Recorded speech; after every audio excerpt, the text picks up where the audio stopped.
In this video, I'm going to be reviewing Akko's first acrylic gasket DIY kit. But will it be good as it sounds on paper? Stay tuned to find out. If you're new to my channel, welcome. I'm your host Brian Stormy, typing up a storm. Before we start the video, only a small percentage of those that watch my video are actually subscribed. So if you enjoyed today's video, consider giving it a like and subscribing to the channel. It's free, and you can always change your mind later. With that being said, enjoy the video. In the exciting world of mechanical keyboards, gasket mount has been the hottest thing in the community.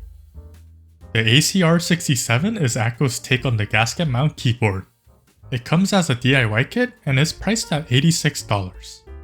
There's also a 75% and a 60% as well if you don't like the 65%. Moving on to the unboxing, you get inside the box a user manual, keyboard, and a rubber coiled USB-C cable. They don't give you a switch or keycap puller, so you'll need your own for your build. The case is made up of stacked acrylic, and I got the blue colorway, which looks amazing. On the back of the case, there are 3 small rubber feet on the bottom and 2 large round rubber feet on top, with the 1 large rubber piece in the middle.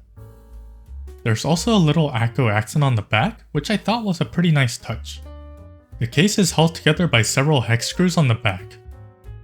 You don't necessarily need to take apart the keyboard for your build, but I wanted to see what was inside.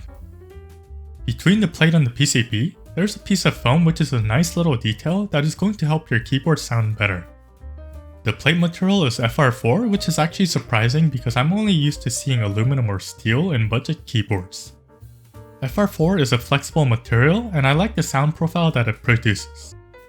The gaskets are placed on the plate, similar to a lot of the other gasket boards, and compared to my KB Fans D65 gaskets, these gaskets were less squishy and more rigid.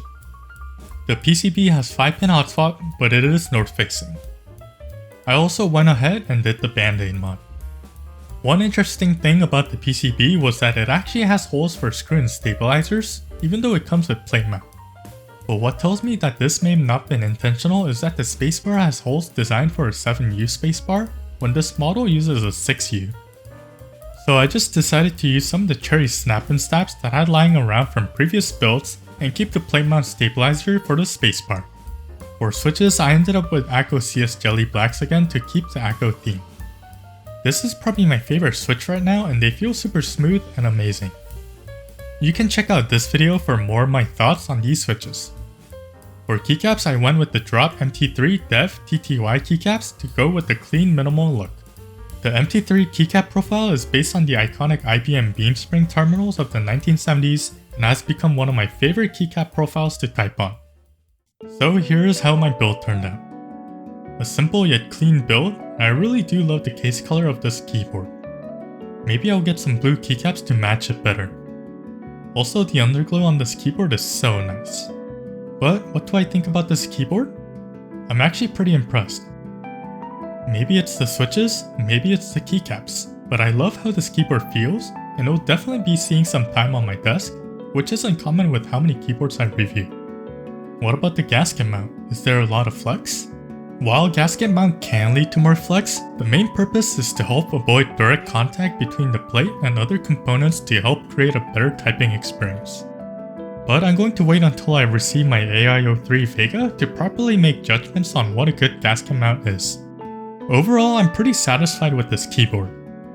For $86 for the kit, I think it's a good deal for what you're getting. The only thing that I don't like about this keyboard is that it doesn't come with screw and stabs, and that the gaskets are visible. But all in all, I do love how Akko is constantly pushing out new innovative products to meet the market demands. Before I show you the sound test, I just want to ask you to like the video and subscribe to the channel if you enjoyed today's video. I got a lot more exciting content coming up that you don't want to miss. Also, go follow my socials like Instagram and TikTok. Big thanks to Akko and Drop for sending out the products for review. I've been your host Brian Stormy, typing up a storm, and until next time, stay safe and take care.